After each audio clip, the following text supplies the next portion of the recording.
To da farko dai za mu dubi irin yadda ƙasar take ciki bayan ya karɓi mulki daga tsohon shugaban ƙasa Muhammadu Buhari, wanda ya shekara 8 al'ummar Najeriya na cikin wahala da tagayyara.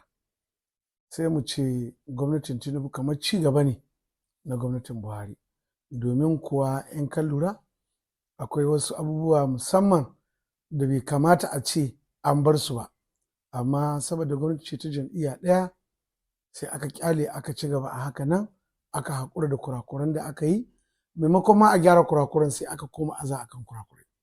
Lokacin da aka rantsar da shi a matsayin shugaban ƙasa Bola Ahmed Tinubu, duk kusan 'yan Najeriya sun yi tsammanin zai faɗi wasu abubuwan da za su kawo ragowa da rage matsaloli da raɗaɗin da aka gada daga gwamnatin Buhari. Amma maimakon haka, wannan jawabin da ya yi na soke tallafin mai da ake bayarwa ba tare da ya fito da wata hanyar da za a sauƙaƙa wannan matsala ba, ta yi muni, ta yi illa a kan yadda al'ummar Najeriya suke ciki, kuma wannan shine ƙashin bayan duk yanayi da halin da ɗan Najeriya yanzu yake ciki, musamman talakawa.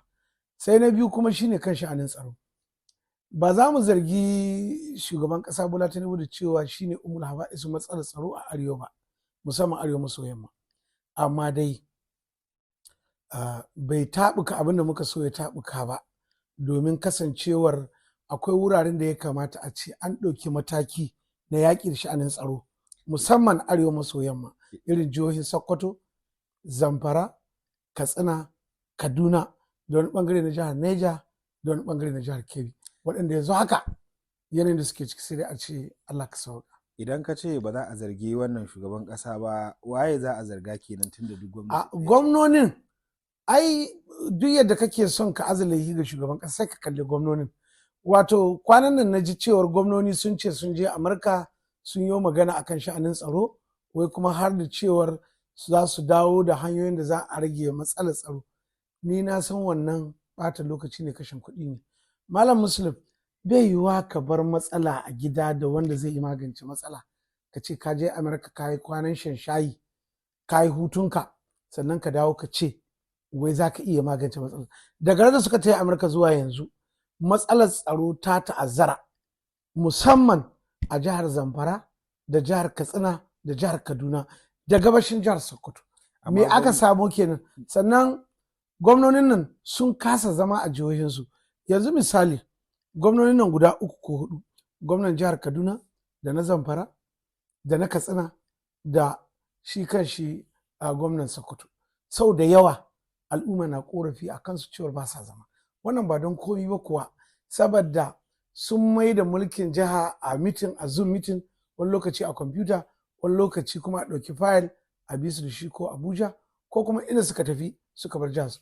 Ya za a ce gwamna ya share wajen wata 2 ba ya jihar sa, ko kuma ya share wata 1, ko kuma ya dawo ran da ya dawo, ko gaisuwar rasuwa, ko ɗaurin aure, ko ta lalura ta ƙashin kansa, amma ba ta al'umma ba.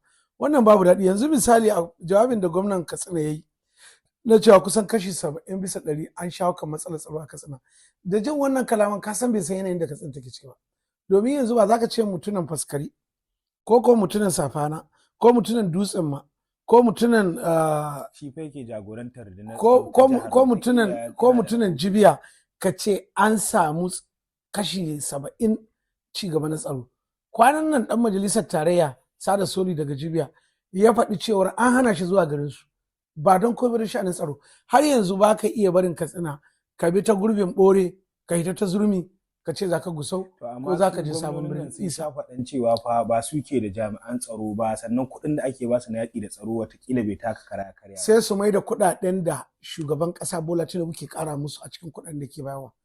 Akwai jihohin da a da ba su wuce karɓar naira biliyan 2, biliyan 3, biliyan 3, biliyan 4. Yanzu waɗannan jihohi suna karɓar kusan biliyan 9, wasu 10. Me suke yi da waɗannan kuɗi? Duk yadda ka zargi shugaban ƙasa Bola Tinubu da yatsa ɗaya, sai ka sa yatsa 3 tana nunin gwamnonin. Don me? Domin na ɗaya sun ki zama da mutanensu, sun ki tsaya su. Wani illa ma shine siyasantar da sha'anin tsaro. Idan an kai hari ɗan PDP na murna an kai hari jihar APC. Idan jihar APC ce ɗan APC na murna idan jihar PDP ce an kai hari jihar PDP. Wannan ba yi ba ne. Domin me? dukkan matsalar tsaron nan za ta shafa, matsalar tsaron nan za ta addaba. Don haka ni a nawa gani shekara ɗaya na Bola Tinubu dauke take da kalubale da wasu abubuwa ba mu sani ba ko zai gyara. Amma kai mashi adalci cewa gwamnonin ma suna da laifi akan wannan. Ya za ka kamanta yanayin tsadar rayuwar da aka shiga da kuma yanayin da ake ciki cikin shekara guda daga ranar da ya karɓo? Ai daga lokacin da ya ce ya janye tallafin man fetur duk abin da ka sani ya karu saboda kuɗin man fetur sun tashi. A da talaka zai ɗauko abincin shi daga gona ko daga kasuwa ya ce zai kai ya sayar ko abin nan, kuɗin sun karu. Akwai sauran masu niƙa masu irin abubuwan da ake amfani da fetur duk sun karu. Sai kuma matsalar wutar lantarki. A da can wutar lantarki da za a samu a 3 a 4 a 5, yanzu ma akwai garuruwan da sai su yi wata ɗaya ba a kawo musu wuta ba, kuma har yanzu NEPA na addaba mutane su biya kuɗin wuta. Sannan ban da shi akwai tsarin tallafi da ya kamata a ce ana ba jama'a bai kai ga hannunsu. Gwamnonin nan da ake ba yanzu wanda ke misali a Zamfara wanda ke noma a gonar shi buhu 30 buhu 40 ka dawo ka bashi kwanon dawa 10 ko kwanon masara 10 da hatsi ka dura mashi mai na man gyaɗa ko manja a leda. Irin wannan ya kake son ya rayu? Sannan mutum da ke da wajen mata 2 'ya'ya 11 ko abin nan ka ɗauki kwano ɗaya na masara kwano ɗaya na hatsi ka bashi, me zai da su? Ka je ka ga manyan biranen mu yadda yara 'yan ƙanana ba sa zuwa makaranta, talauci ya yi yawa, barace-barace ya yi yawa. Sannan ga matsalar sha'anin tsaro, ba a kasuwanci, ba a noma, ba a kiwo, tafiya ta gagara, zumunci ya gagara. Idan an yi ma ɗan uwanka mutuwa in kana ɗan Sokoto a Zamfara sai dai ka kira a waya. Idan kana Katsina ko Kaduna ko yanzu kwanan nan aka shiga har makarantar 'yan mata a tsafe yar kwata karamar ko mulki aka kwashe su aka je har Zurmi da niyyar za a sace babban sarki ba mai daraja ta ɗaya, aka je Maru aka kai hari. Duk waɗannan abubuwan suna faruwa arewa maso yamma. So maganar gwamnoni su ce ba su sojoji ko 'yan sanda, ina kuɗaɗen da ake ba su na tsaro, ina kuɗaɗen da ake taimaka musu? Me yasa ba za su zauna su ji tsoron Allah sai amfani da waɗannan kuɗi? Wannan shine kalubalen da muke fuskanta. Idan aka ce ka duba salon shi wajen yaƙi da cin hanci da rashawa wanda yake ɗaya daga cikin abadaban Najeriya, ya za ka bayar saboda yadda wasu ke ganin har makusantan shi ya sa an kore su daga mukamai? Ni na ji daɗi ga abin da ya kan masu laifi waɗanda ake tuhuma.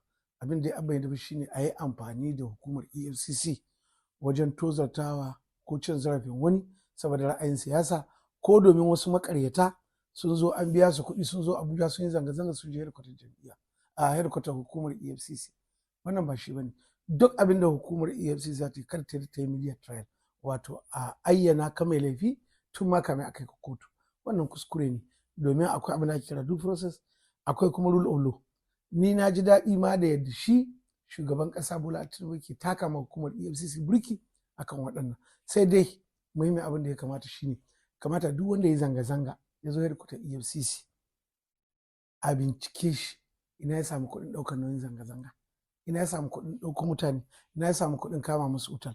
Shi menene sau da yawa zaka ga wasu suna da ƙazanta a jiki ba a gano ba ne saboda ana nesa da su.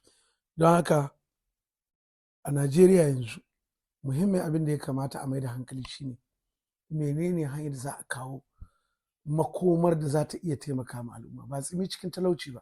Duk wani mataki da aka ɗauka in muddin al'umma na cikin wahala da talauci wallahi ba za a yi ta ba.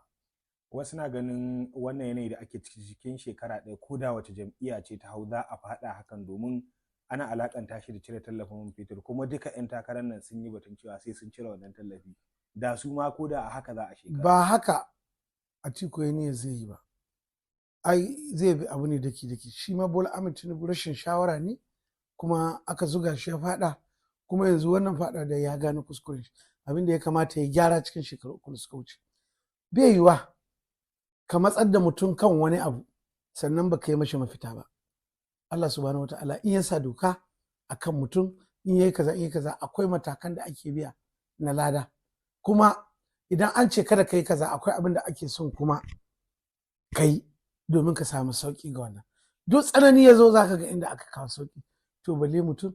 Don haka ni ina ganin ɗaukar mataki akan cire subsidy da kuma kan matakin na ƙarin kuɗin wutar lantarki da wasu abubuwan da aka ɗauka masu zafi na karɓar haraji suna matsantar da jama'a. kuma waɗannan abubuwan muddin ba a samu hanyar sauƙa ba. Ban ce maka faleti zuwa wannan 'yan kuɗin tallafin da ake wasa ba za a bar mutane almajirai maroƙa masu jira suna jin yunwa domin a ba su kuɗi. A'a, a fito da hanyar da mutane za su amfana. Menene shine a yaƙi tsaro, matsalar tsaro ya zamana a Zamfara kana iya noma, a ƙauyuka kana iya kiwo, kana iya kasuwanci, kana iya tafiya. Ba don komi ba, muddin Zamfara ta samu lafiya to duk yankin nan ya samu lafiya. Muddin jihohin nan duk yadda suka samu lafiya, in Zamfara ba ta lafiya ko gaya maka wallahi ba lafiya ga yankin.